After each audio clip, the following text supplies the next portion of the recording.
It was one of those days that seemed to drain something from you. The kind of day when every email feels heavier than the last, when the clock moves slower the more you stare at it. By the time I finally left the office, the sky had already darkened, and the air smelled like rain. The train ride home was quiet. People stared at their phones, half asleep, the dull rhythm of wheels on rails filling the silence. I leaned my head against the window and watched the city blur by. The lights, the gray buildings, the people rushing nowhere. When the train stopped at my station, it was raining hard. The kind of rain that soaks through everything: jackets, shoes, thoughts. I walked toward the stairs, half dreaming about a warm shower and maybe a few words with my wife before bed. That's when I saw her. At first, I thought she was just a bit of trash moving in the wind, something small and pale on the ground near the ticket machine. But then it moved again, and I realized it was a cat. She was completely white, or at least she had been, before the rain had turned her fur gray and clumpy.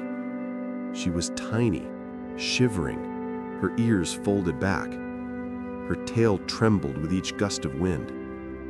When she saw me, she didn't run. Instead, she took a few slow steps closer, meowing softly, a sound barely louder than the rain. I stopped. I didn't know what to do. The station was nearly empty. Trains came and went, splashing water against the platform. The few people who passed by didn't even look down. "Hey," I said quietly. My voice surprised me, gentle, almost apologetic. "Where did you come from?" The cat tilted her head, blinked, and then rubbed herself against my leg. Her fur was cold and rough, and I could feel her ribs beneath it. I bent down and let her sniff my hand. She pressed into my palm like she'd been waiting all day for that touch. For a moment, I forgot everything else. The noise, the rain, the long day. It was just me and this little creature who somehow still believed the world could be kind. A voice came from behind me. "You found her too, huh?" I turned. A man stood there, maybe mid-30s, with damp hair under a hooded jacket and a messenger bag slung over his shoulder. He looked like another commuter on his way home, tired but approachable. "She's been here for days," he said, stepping closer. "Every evening, same spot. White cat, always waiting." I glanced down at her. "Waiting for who?" He sighed. "Her owner used to take this train every morning. An older man. Everyone at the station knew him. Quiet, polite, always had this cat following him part of the way. He passed away last week. Heart attack." The cat meowed again, brushing against my shoe. "She doesn't understand he's gone," he said softly. "Comes here every day, waiting, rain or not." Something twisted in my chest. "You've tried to help her?" "Yeah," he said. "I feed her sometimes. Tried to find someone to take her, even posted online. But I can't bring her home. My daughter's allergic. Otherwise, she'd be sleeping on our couch by now." He smiled sadly. "I guess she's still waiting for someone to notice her." The rain softened a little. The sound of it filled the silence between us. I crouched again and touched her back. She didn't flinch. She just leaned in closer, eyes half closed, trusting me completely, even though she shouldn't have trusted anyone. I stood up slowly, holding her gaze. Maybe she doesn't have to wait anymore. The man looked at me. "You'd take her?" I nodded. "Yeah, I think she's waited long enough." He smiled, relief softening his tired face. "She's a good one. Thank you." I crouched again, scooped her up gently, and held her against my chest. She was light, too light, and trembling, but she didn't resist. Her small head pressed under my chin. As I walked out of the station, the rain didn't feel as cold anymore. By the time I reached our building, the rain had softened into a drizzle. The city smelled of wet asphalt and leaves, and the faint glow of streetlights blurred through the mist. The cat stayed quiet in my arms the entire way, her body pressed against mine, as if she knew I wouldn't let go. When I unlocked the door, the familiar scent of home, coffee, paper, a trace of my wife's perfume wrapped around me. "Emma?" I called softly. She appeared from the kitchen, wearing one of my sweaters, her hair tied up in a loose bun. Her face still carried that same quiet sadness I'd grown used to over the past few years, the kind of sadness that doesn't scream, but lingers in silence. When she saw what I was holding, her eyes widened. "Oh," she breathed. "Who's that?" I smiled faintly. Found her at the station. Emma walked closer, wiping her hands on a dish towel. "She's soaked," she said, her voice immediately softening. "Poor thing." I set the cat down on the floor. She hesitated at first, then began to explore, sniffing corners, brushing against chair legs, leaving little wet paw prints on the tile. She was alone, I said quietly. Her owner passed away. She's been waiting for him every night. Emma crouched beside the cat, reaching out a careful hand. The cat sniffed her fingers, then leaned in and began to purr, a low, shaky sound that filled the small room with warmth. Emma looked up at me, her eyes glimmering. "You brought her home?" "I couldn't leave her there. She didn't have anyone." Emma smiled, really smiled, for the first time in what felt like weeks. "Then she's home now."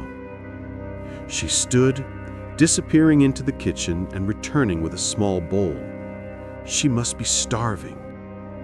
As the cat ate, her tiny shoulders trembling with hunger and relief, I watched Emma kneel beside her. There was something in that moment, something soft and quiet, that made the house feel less empty.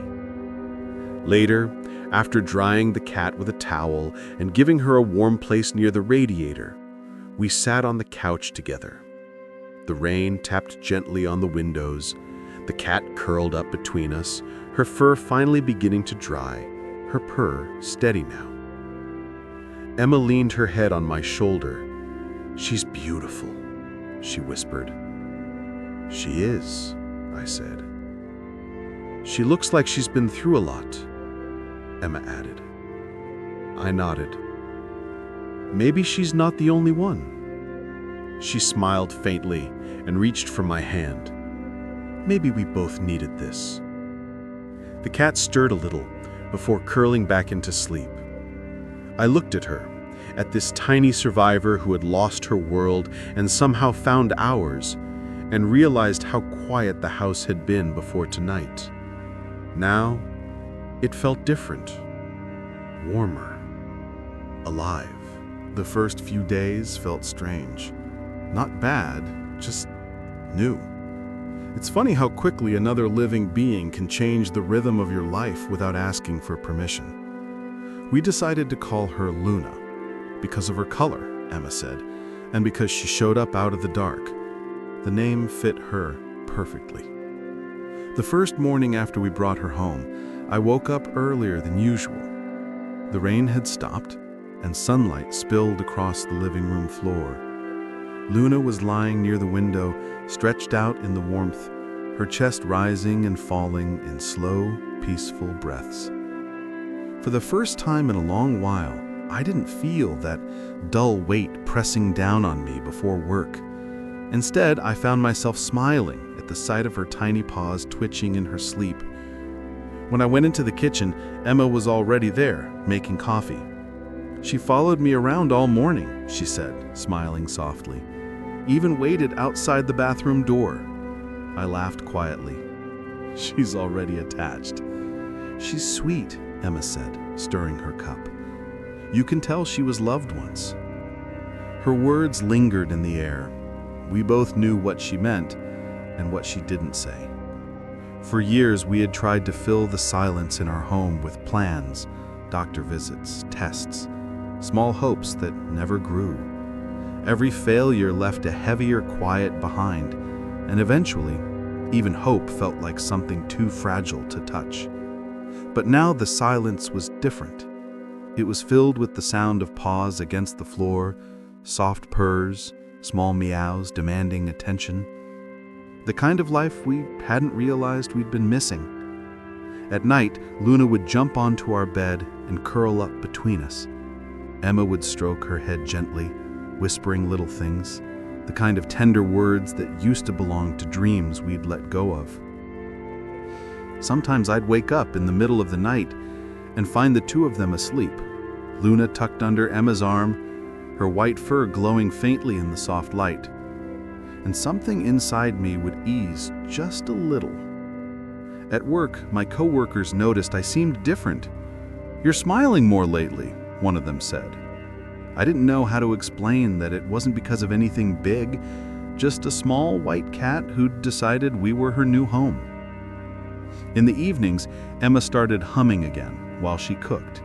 She'd stop now and then to talk to Luna, who would sit proudly on the counter, watching her every move like a small, furry supervisor.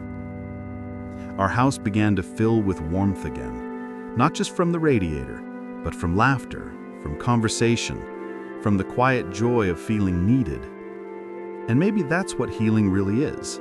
Not a sudden change, but a slow, steady return of light. Weeks turned into months. Winter arrived quietly, painting the city in shades of gray and silver. The trees outside our apartment stood bare, their branches tracing faint lines across the sky. Inside, the warmth of our home felt deeper than it ever had before. Luna had grown stronger. Her fur was now thick and soft again, bright as fresh snow. She followed the sunlight across every room, curling up wherever it fell. Sometimes she'd sit by the window, staring at the world outside, her tail flicking gently, as if remembering the station she once waited in. One evening, I came home late from work. The office had been long, noisy, and heavy again. One of those days that used to crush me.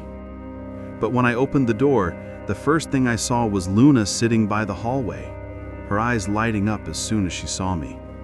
She ran to me, brushing against my legs, purring so loudly it echoed through the quiet apartment. Emma appeared from the kitchen, wiping her hands.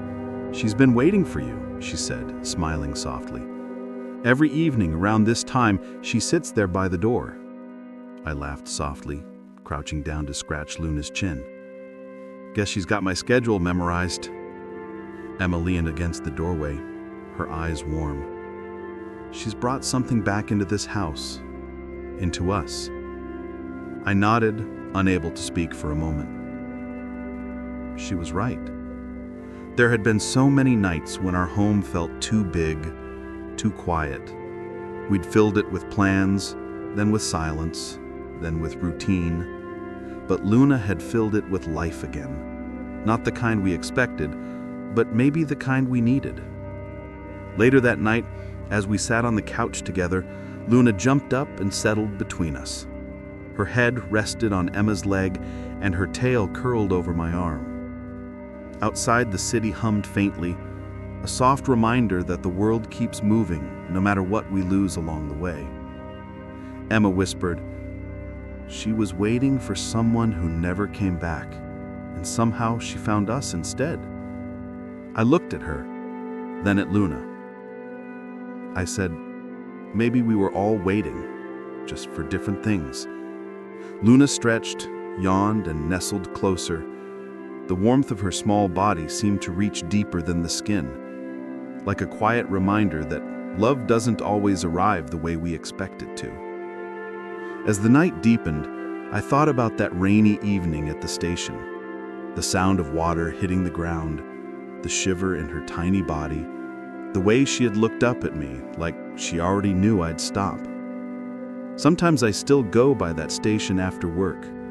The bench where she used to wait is still there. The man who told me her story still works nights sometimes. And when he sees me, he always asks, "How's she doing?" I tell him, "She's home. She's happy."